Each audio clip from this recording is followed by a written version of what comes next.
Here is the latest from K2 Radio News. This show targets local issues that matter right here in Natrona County, where we talk to real people about their thoughts and ideas. I had some very special guests come to the studio for today's episode. Aunnie and Tishia Bergen stopped by to share their story. Aunnie is a 10-year-old girl who lives in Casper. She was diagnosed with Dravet syndrome and Lennox-Gastaut syndrome when she was just a baby. They are very rare syndromes. These are extreme forms of epilepsy that come with multiple types of untreatable seizures. In Aunnie's case, she is unable to walk or talk, but she was all smiles while she snuggled with her mama for this episode. Why did you name her Aunnie? I actually wanted to name her Aunnie. It was a mixture of my grandma's names, and her dad said it sounded like she was nauseous. So he actually started calling her Annie and stuff like that when I was pregnant. He nicknamed her Annie.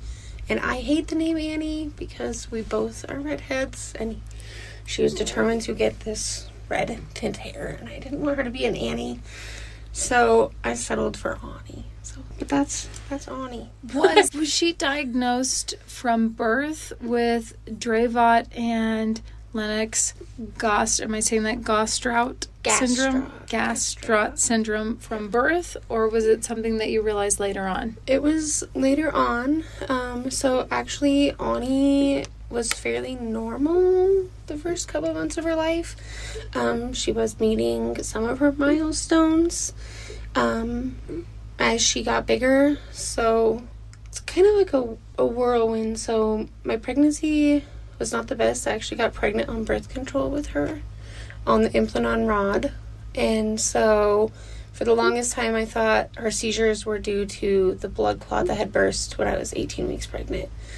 And so we thought that for the longest time. And so she started developing seizures around 4 to 5 months, and you could tell she was seizing. And I took her to the hospital multiple times, and they kept telling me, I remember the last time the ER doctor literally told me I was a first-time mom, and I was he literally told me I needed to chill out.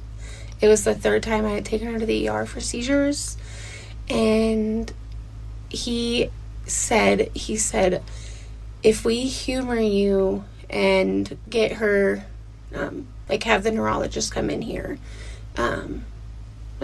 he said he would humor me and have the neurologist come in and see her.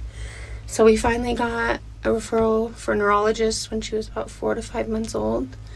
And at first we went in there and she had her EEG, and we went into the room, and it was like 3 hours long.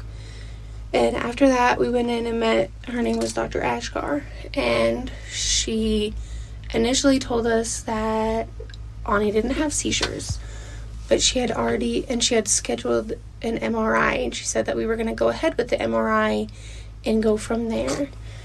And so she said that she didn't get a chance to comb through the seizure, just through it yet, because it was a 3-hour test.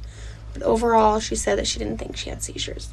She called me within a couple hours and said she went through there and we needed to get her on some seizure medications right away. And so we started on some seizure medication, on Keppra first, and then we had our MRI, and the MRI, I was told, was there was nothing wrong with her brain.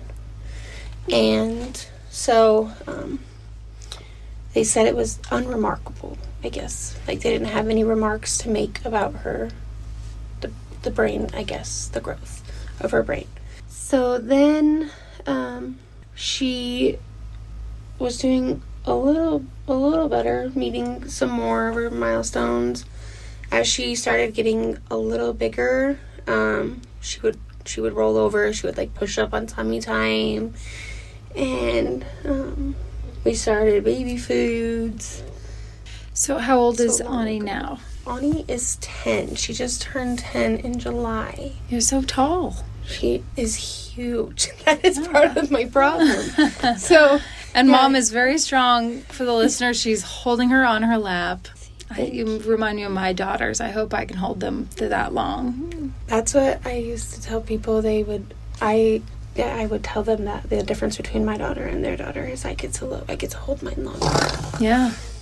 No, mine's already 5 and she's over it, but I have a 2-year-old and the 2-year-old's very cuddly. Right. So that's very sweet. So we got initially started on seizure medications, and she had then started having some grand mal seizures closer to about a year old. And after the first grand mal seizure, she quit meeting milestones. And then... so was this 5 months-ish? 5 months is when we started her Keppra. About 5 to 6 months old is when she got on her very first seizure medications. So about 10 to 11 months old is when she started having bigger seizures, I guess more noticeable, what people would consider a seizure. And that must be terrifying. As a mom, I cannot imagine. It's really hard. Unfortunately, seizures seem to be all over my world. I work at the high school with kids like Aunnie. I work in the ILS class at the high school. Okay. So at Roosevelt here. So I love my job. But it is very hard I wake up, I go to work with kids like her all day, and I come home and I'm with kids with her all day. So some days, seizures are really hard. And it never gets easier, and every single one you see scares you. Mm-hmm. It's all awful. So we were in the hospital. Aunnie had a big seizure. We were at the hospital, and Dr. Ashgar started her on a medication called Trileptal. And when I went to the pharmacy to pick it up, the first thing the pharmacist told me was that it was a medication that wasn't for kids under the age of 1 with chronic seizures. So her dad's mom, her grandma, and I blew up the doctor's phones trying to get hold of the doctor, because the nurses kept saying, we know, you'll be fine, we want her on that medication, yada yada yada. And so after a week of trying to get hold of the doctor, we went in there. The nurse talked to the nurse. The nurse talked to the doctor, came back to us and said that yes, Dr. Ashgar wants her on Trileptal. She was on Trileptal for 6 days. We were out at my mom's house. She lives way out in Coal Creek, and my mom was holding her. She was 15 months old, and she quit breathing. It was the first seizure that she had that she quit breathing. We raced to town, met the ambulance and the fire truck, and that was the first time Aunnie was life flighted to Denver. And they resuscitated her a total of 3 times, and we spent about 2.5 months, almost 3 months in the hospital. And we came home with a feeding tube and not being able to hold her head up anymore, and not being able to do a lot. And you see her now, and she's like, she'll look around and she smiles, and like you can see the light in her eyes. And it was just really hard for a long time because that wasn't there. Like, she was really, really sick. And so yeah, and the first thing that doctor said to the neurologist in Denver said to me is, why is she on Trileptal? And I told him, and so yeah, that's a whole nother in a nutshell. But since then, we actually found out that that was in 2014. And in 2018, they did a study on people with seizure disorders, and they found that there's a gene mutation,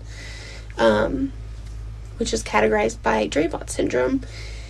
And that gene mutation, when you give patients with seizure disorders specific types of seizure medications like Trileptal, or in a nutshell, it's seizure medications that are sodium channel blockers. So there's specific seizure medications that are sodium channel blockers and then ones that aren't. And the sodium channel blockers actually mutate that gene, because the gene mutation that they have is I don't know the exact name of it, I'm sorry. It's like SC something N1, I don't even know. But that gene is what helps, like, the sodium is what, like, helps sodium channel blockers. So when you give people with this gene mutation those regular seizure medications, it amplifies it. So she started having seizures constantly. She was seizing like every second. We had an EMU shortly after this, which is the 3-day seizure test, when they hook you up and you stay in the hospital for 3 days.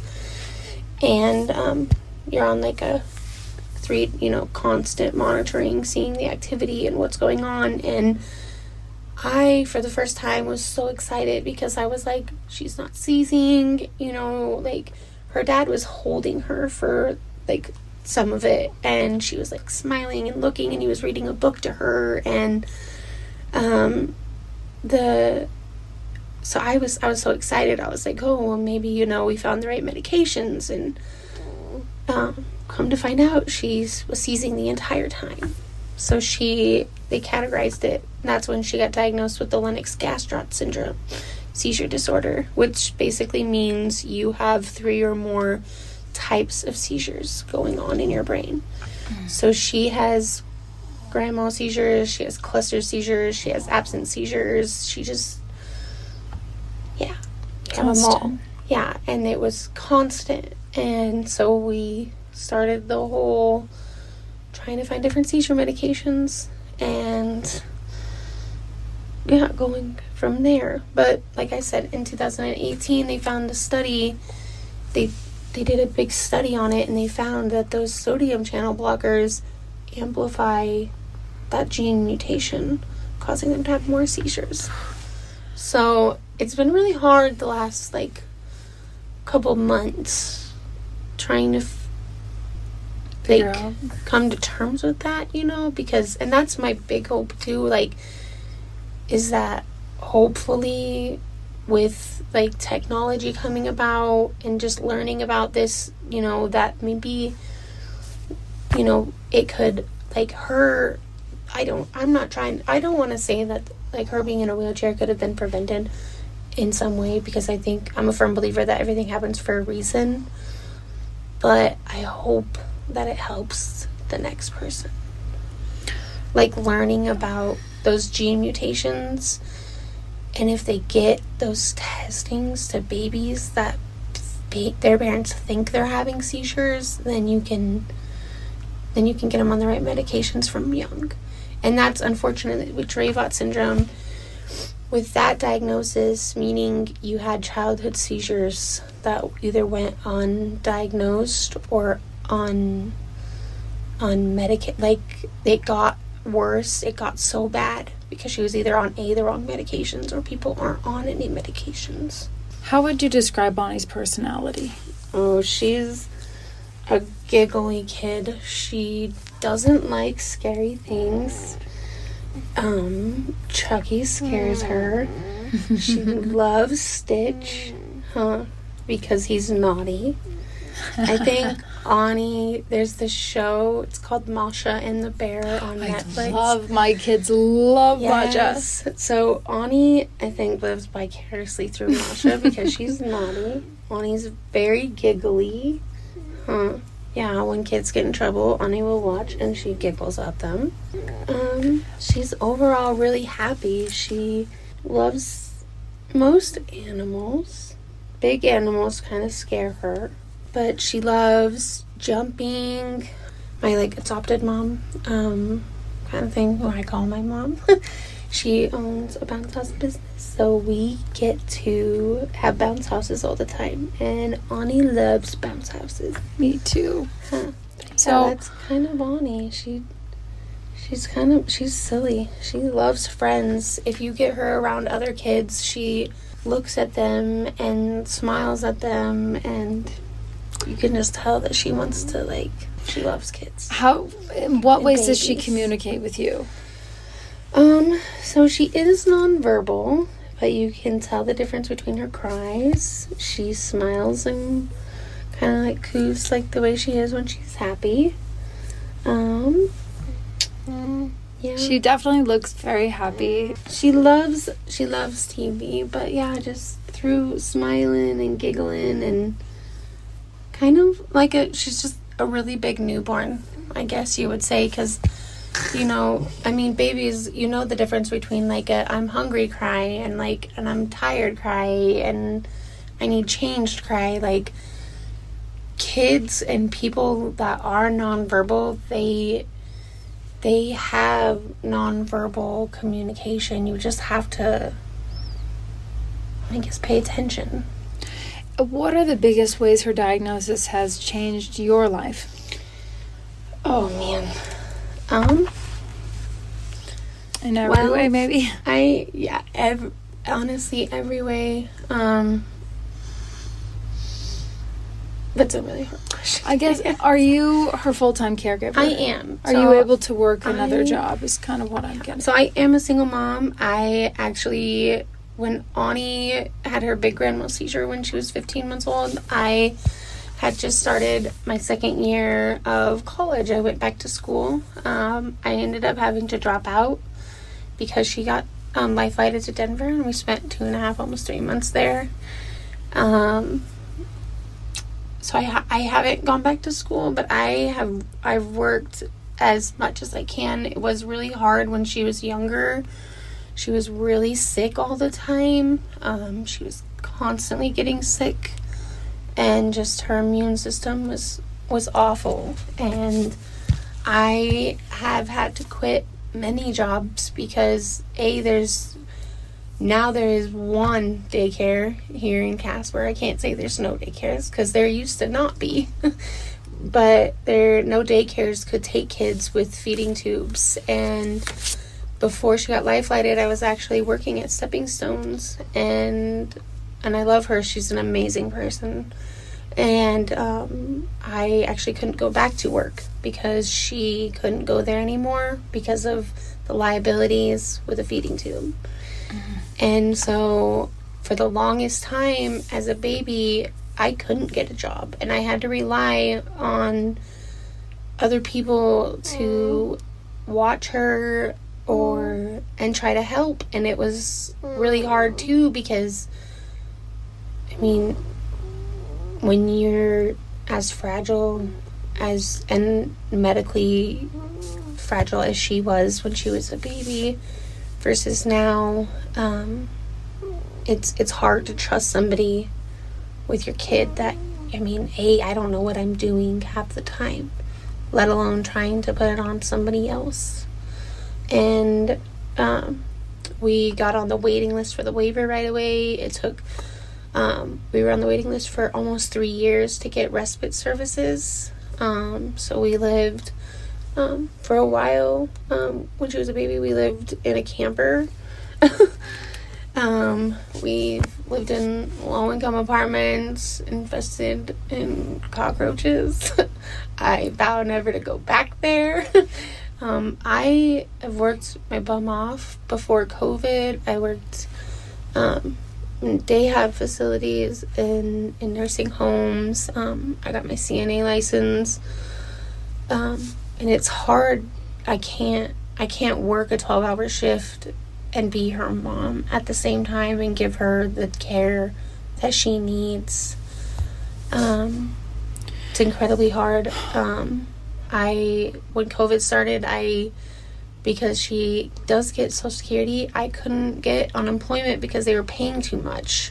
Because even though I lost my job, if I collected unemployment 1 month, and I got a letter saying that she was going to lose her Medicaid and lose her our income, and I can't afford feeding supplies. I can't, and that's I mean, and her seizure medications, one of the seizure medications she's on is like $1,000 a bottle. And I mean, it's so I've bounced from a lot of jobs because of her, and because of not being able to have somebody reliable to watch my daughter, and COVID happened and I needed a job. So I started working at Dairy Queen, and I worked at the Dairy Queen right over here in Poplar for almost 3.5 years, and I eventually was the assistant, and it was really hard working 50 plus hours a week and trying to find time to be with her and using waiver services. You get I am so thankful for the services that we get through the state, but it is the bare minimum. We ran out of respite hours because I had to have thyroid surgery 2 summers ago, and I had to have somebody take care of her. I was in the hospital for 3 days, and it just... Even 3 days. Yeah. It just must be so hard finding anyone who can help. Yeah. It's honestly a nightmare. I don't have a family support system here. My biological mom and I are not very close, and she lives in Texas. And my dad, I love him. He's kind of loose in his mind a little bit. He's getting older. And he does his best, but it's hard for him to take care of her.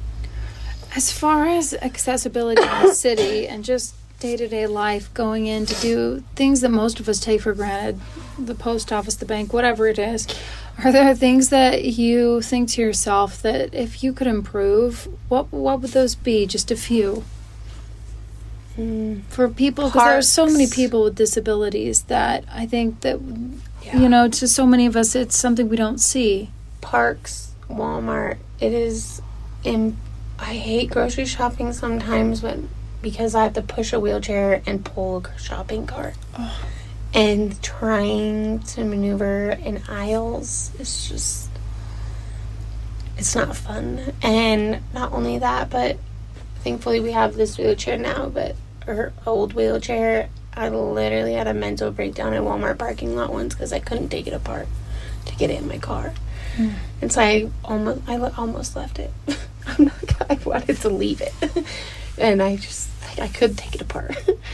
But parks are a big thing, and trails, and the small things,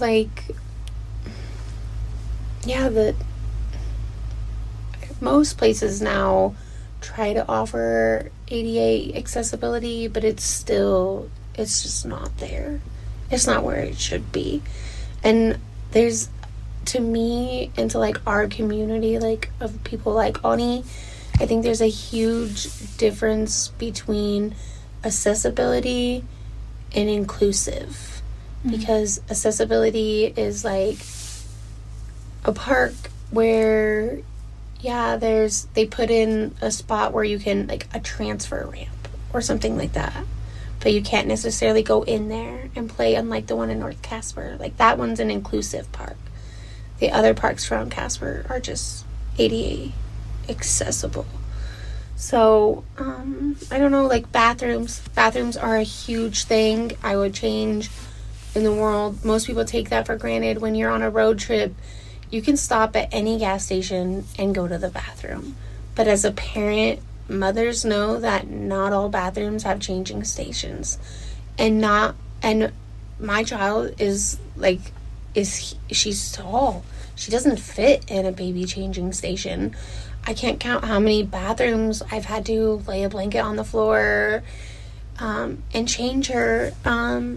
I couldn't even lay her in Thermopolis. We went to Thermopolis last year, and I actually took her bath chair out of the van and put it on the side of the road and changed her with my girlfriend had held up a blanket to shield her, but I changed her outside in the middle of the road, in the parking lot, because they didn't have I couldn't get her in the bathroom because it was so small.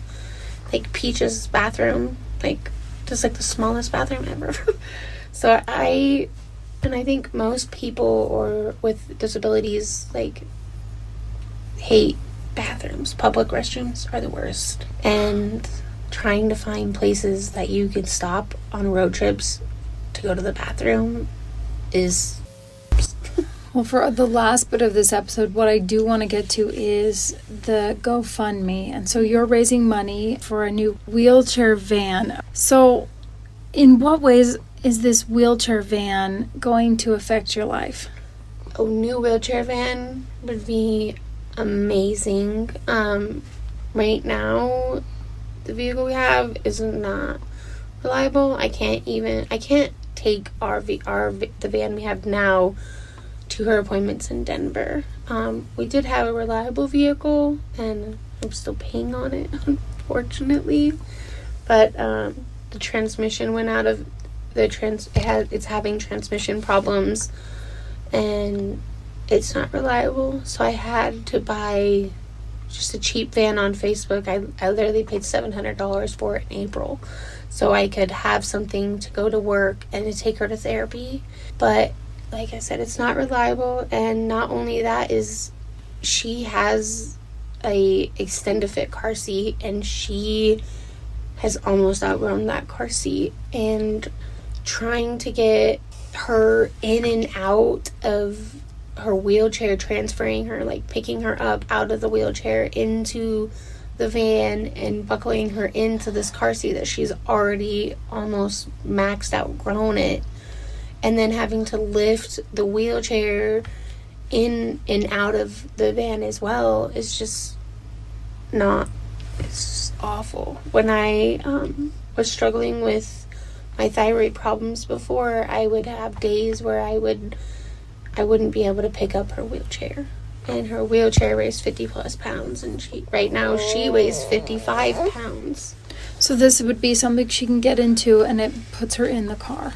Yeah, it will have a ramp, and she can ride comfortably in her wheelchair. She oftentimes, if we have to go to Salt Lake for some of her doctor's appointments, and trying to get there and not having to stop and giving her breaks from her car seat because the hard plastic, and people like her, they do develop like pressure sores, and sitting in those it's just not the best. And the best for her would be to be able to be in her wheelchair that has a gel cushion pad for it, and to be able to go places and go to our appointments. And yeah, she's gonna keep growing and getting bigger, and Yeah, it's gonna get stop. harder and harder. It's already really hard to get her in and out of a vehicle. My goodness.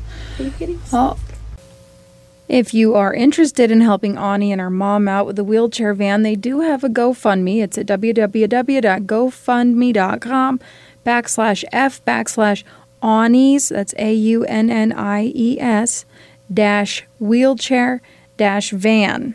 Or you can also find the link to it on our website. I put out a recent article about Aunnie, and there is a link inside. So that'll be at k2radio.com. If you're listening to this episode on the radio and you missed some of it, or you want to listen to it again or share it with others, you can find it and all our podcast episodes for free at k2radio.com by clicking the Listen tab at the top of the website, then the On Demand button. This podcast is called Report to Wyoming. It's also available on Spotify if that is your favorite streaming platform.